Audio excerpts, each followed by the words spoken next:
దశాబ్దాలుగా, ఎన్నో తరాలుగా మన దేశంలో, లోకంలో ఎన్నో ప్రార్థనలు చేశారు.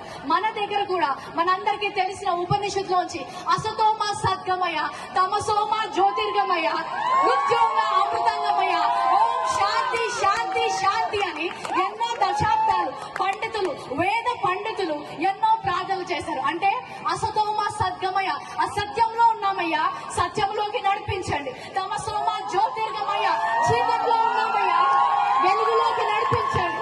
మృత్యోంగా అమృతంగమయ, మృతి చెందిన వారి వలె ఉన్నాము, జీవము లేని వారి వలె ఉన్నాము, మాకు జీవాన్ని ఇయ్యయ్యా అని ఉపనిషత్తుల్లో భారతీయ వేద పండితులు అనేక సంవత్సరాలు ప్రార్థన చేశారు. లోకమంతని కూడా వెలుగు కావాలని ప్రార్థన చేసింది. ఆ ప్రార్థనకు జవాబుగా పరలోక తండ్రి తన సొంత కుమారుడైన యేసు క్రీస్తును పంపించాడు. ఒక కారణ జన్ముడు జన్మించాడు, ఒక లోక రక్షకుడు జన్మించాడు.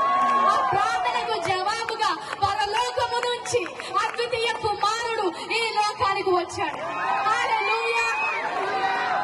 ఆయన వచ్చి యోహాను 14లో అంటాడు, I am the way, I am the truth, I am the life, I am the answer to the prayers of the mankind.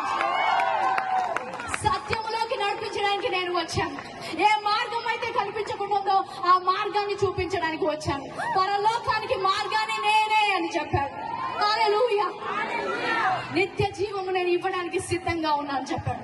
ఎప్పుడైతే ఆ సత్యము బయటికి వచ్చిందో, ఎప్పుడైతే సత్యము వింటారో అక్కడ స్వాతంత్రం ఉంటుంది. ఇక్కడ మీరందరూ ఇంత సంతోషంగా స్వాతంత్రంగా ఎందుకున్నారంటే మీరు సత్యాన్ని ఎరిగి ఉన్నారు.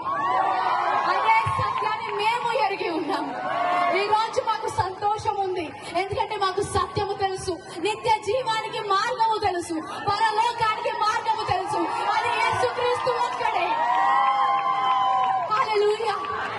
ఎన్నో సంవత్సరాలు సత్యము తెలియక, నా జీవితం ఏంటి, ఈ లోకము ఏంటి అని తెలియక ఆ ఆలోచనలతో డిప్రెషన్ లోకి వెళ్ళిపోయి చనిపోదాం అనుకున్న నాకు పరలోకపు తండ్రి ఈ సర్వ సత్యాన్ని తెలిసినప్పుడు నిత్య జీవమునకు వారసురాలుగా నన్ను చేశారు.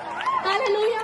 ఈ రోజు నా మాట వింటున్న ఎవరైనా సరే, నాకు సత్యము తెలుసుకోవాలని ఉంది, నా జీవితంలో ఆ స్వాతంత్రము కావాలి, నాకు పరలోకానికి మార్గము తెలియాలి. హల్లెలూయా. ఈ రోజు స్వాతంత్రము దేశానికి మాత్రమే కాదు, కానీ నా ప్రాణాత్మ దేహములకు కూడా స్వాతంత్రాన్ని ఇచ్చిన దేవుడు నేను కనుగొన్నాను. ఆ దేవుణ్ణి మీకు పరిచయం చేయాలనుకుంటాను.